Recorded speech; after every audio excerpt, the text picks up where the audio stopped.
आदरणीय मेरे प्रिय दोस्तों और भक्तों, क्या आप जानते हैं कि विभीषण जी ने प्रभु राम की शरण किस प्रकार प्राप्त की? आइए मैं आपको बताता हूँ। दोस्तों, राक्षस राज रावण बहुत लज्जित हुआ। जानते हैं किस बात पर? मैं बताता हूँ।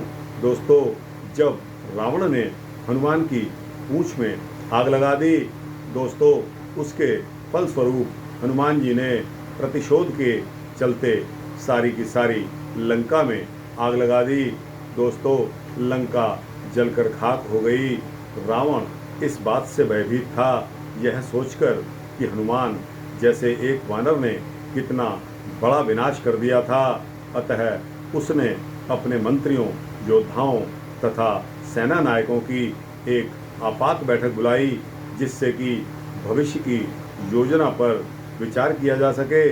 दोस्तों, विभीषण को छोड़कर सभी ने रावण की चापलूसी करके उसके अहंकार को हवा दी। लेकिन दोस्तों, विभीषण क्योंकि छोटा भाई था, अनुज था, रावण की प्रशंसा के पुल बाकी सभी ने बांधे। लेकिन रावण के अनुज विभीषण ने हाथ जोड़कर निवेदन किया कि हे भ्राता जी, इन लोगों ने आपसे जो कुछ भी कहा है वह सुनने में बहुत ही मधुर है, लेकिन कार्य रूप में, प्रैक्टिकल रूप में वह घातक सिद्ध होगा। सीता के रूप में आप लंका में साक्षात मृत्यु को बुलावा दे आए हैं। यदि आप सीता को सम्मानपूर्वक प्रभु राम की को वापस दे देंगे तो हम सब निश्चित रूप से मृत्यु के मुंह में जाने से बच जाएंगे, नहीं तो मृत्यु निश्चित है। विभीषण के इन वचनों को सुनकर रावण इतना क्रोधित हुआ कि वह उसका उसी समय वध करना चाहता था, लेकिन सगा भाई होने के नाते दरबारियों ने इसके बारे में रावण को मना कर दिया।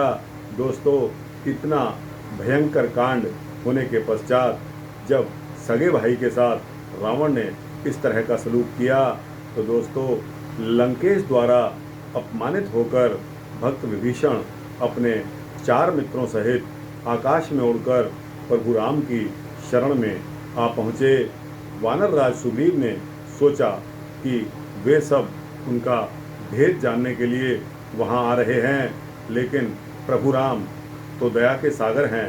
प्रभु राम ने कहा कि हे मित्र सुग्रीव, जो भी मेरी शरण में आता है मैं उसका कदापि परित्याग नहीं करता।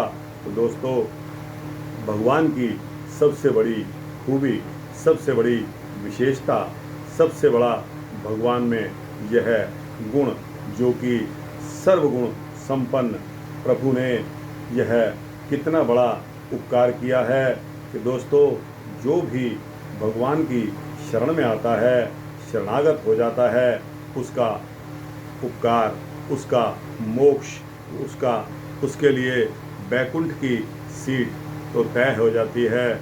लेकिन दोस्तों, हम फिर भी भूले हुए उस भगवान को याद नहीं करते। दोस्तों, जब हम मातृ गर्भ में उल्टे लटके होते हैं, प्रसव के समय कितनी पीड़ा माँ को भी और बच्चे को भी होती है, उस समय हम चीखते चिल्लाते हैं और उस परमपिता परमात्मा से यह बार बार रिक्वेस्ट, विनती, प्रार्थना, रोना, गिड़गिड़ाना।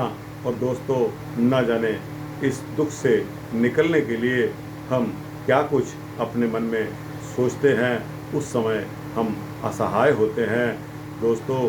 लेकिन इस दुनिया में आकर हम बस यही सोचते हैं कि बस अब तो जो भी हूँ मैं ही हूँ और मेरे अलावा बाकी कुछ नहीं है, ना कुछ रहेगा। तो दोस्तों, यह हमारा जो नज़रिया है यह बहुत गलत है। ऐसा हमें नहीं सोचना चाहिए। उस परमपिता परमात्मा ने हमारी रचना 10 महीने में मातृ गर्भ में रखकर पूरी की। उन 10 महीनों में कितनी मेहनत से प्रभु पिता परमेश्वर ने हमको बनाया है, हमारी संरचना की है और हमको उस योनि में से निकाला है दोस्तों। लेकिन हम सब कुछ भूल जाते हैं और उस परम पिता परमेश्वर को याद नहीं करते। दोस्तों, यह शब्द मेरे नहीं हैं, किसी भी महान पुरुष के मुख से आप यही सुनेंगे कि हम 24 घंटे में अगर दोस्तों 10वां हिस्सा यानी कि 2 घंटा 40 मिनट भी, 2.5 घंटा भी उस परमपिता परमात्मा की तरफ ध्यान करते हैं तो दोस्तों आपका परोपकार होगा। दोस्तों, यह वृत्तांत अच्छा लगा हो तो इसको लाइक और शेयर करके अपने जैसे दोस्तों, भक्तों, जिज्ञासुओं को अवश्य भेजना। दोस्तों, इसी तरह के वृत्तांत पाने के लिए चैनल को सब्सक्राइब करेंगे तो आपको इसी तरह के वृत्तांत समय से मिलते रहेंगे। जय श्री राधे, जय श्री कृष्ण, जय श्री राम, जय श्री सीता रामचंद्र भगवान।